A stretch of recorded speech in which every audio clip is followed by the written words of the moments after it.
नवी मुंबई शहराला पाणीपुरवठा करणाऱ्या मोरबे धरणाची पाण्याची पातळी जी खालवली आहे आणि त्यातच यंदा पावसाळा जो आहे तो लांबणीवर गेलेला आहे.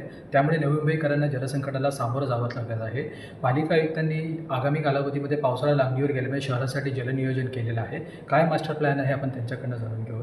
सर, नवी मुंबईकरांसाठी काय मास्टर प्लॅन आपण तयार केलेला आहे? आपल्याला सर्वांना माहिती आहे की यावर्षी मान्सून जो आहे तो आपल्याला लांबणीवर आहे. अल्निनोचा प्रभाव पण आहे आणि 90% सरासरी आपण 92% पर्जन्यमान होईल असं होतं आणि 10 तारखेपर्यंत मान्सून अपेक्षित होतं. परंतु अजूनही आज 17 तारीख आहे. आणखी 7 ते 8 दिवसानंतर आपल्याला निश्चित कळेल की मान्सून आपल्याकडे कधी येतो.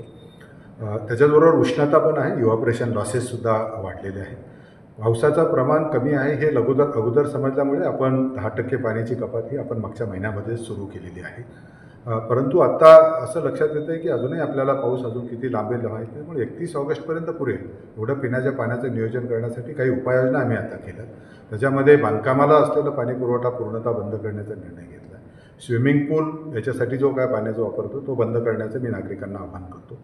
त्याच्या व्यतिरिक्त आपण जो वॉशिंगसाठी जो काय पाणी आहेत, काही सर्व्हिस सेंटर आहेत किंवा महानगरपालिकेच्या जे काही ट्रान्सपोर्ट विभाग आहे याच्यासाठी जे पाण्याचा वापर करतो तिथेसुद्धा आपण या महानगरपालिकेच्यासाठी आपण ट्रीटेड वॉटर देणार आहोत आणि जिकडचे वॉशिंग सेंटर आहेत बाकीच्या त्याचासुद्धा आपण पाणी पुरवठा बंद करतो आहे. तिसरा जो आणखीन सगळ्यात महत्त्वाचा आहे की जे व्यावसायिक आणि वाणिज्यिक वापराच्या ज्या काही आस्थापना आहेत त्यांना आपण 20% पाण्याची कपात त्याच्यामध्ये करतो आहे आणि कारण त्यांना बऱ्यापैकी ट्रीटेड वॉटर आपण उपलब्ध करून देऊ शकतो.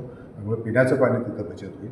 आपल्याकडे जवळजवळ 100च्या वर विहिरी आहेत त्यांचं पूर्ण आपण दुरुस्ती केलेली आहे. त्याची आता पुन्हा त्याचं 5 ते पुढल्या आठवडाभरामध्ये सगळ्या विहिरींचं पाणी उपसा करून पुन्हा इतर कामासाठी म्हणजे पिण्याव्यतिरिक्त कामासाठी स्थानिक कारणासाठी आपल्याला त्याचा पाण्याचा वापर होईल.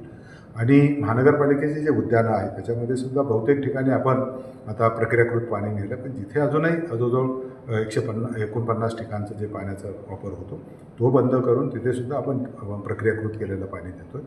मला अपेक्षा आहे की हे सगळे उपाययोजना केल्यानंतर आपल्याला जी पाण्याची बचत आहे ती आपण करू शकतो.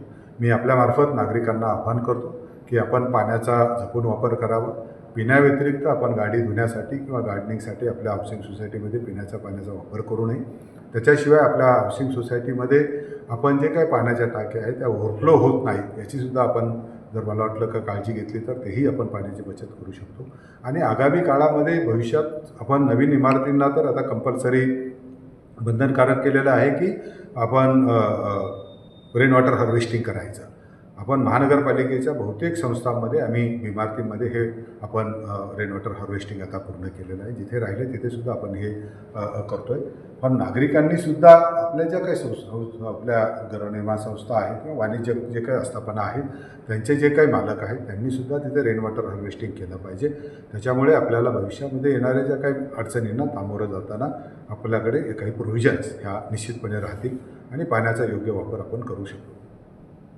निश्चितपणे आपण जर का पाहिलं तर शहरातील नागरिकांना त्यांनी आवाहन केलेलं आहे.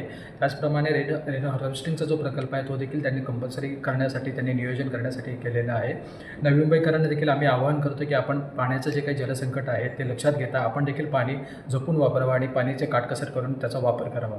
ज्ञानेश्वर जाधव, नवी मुंबई.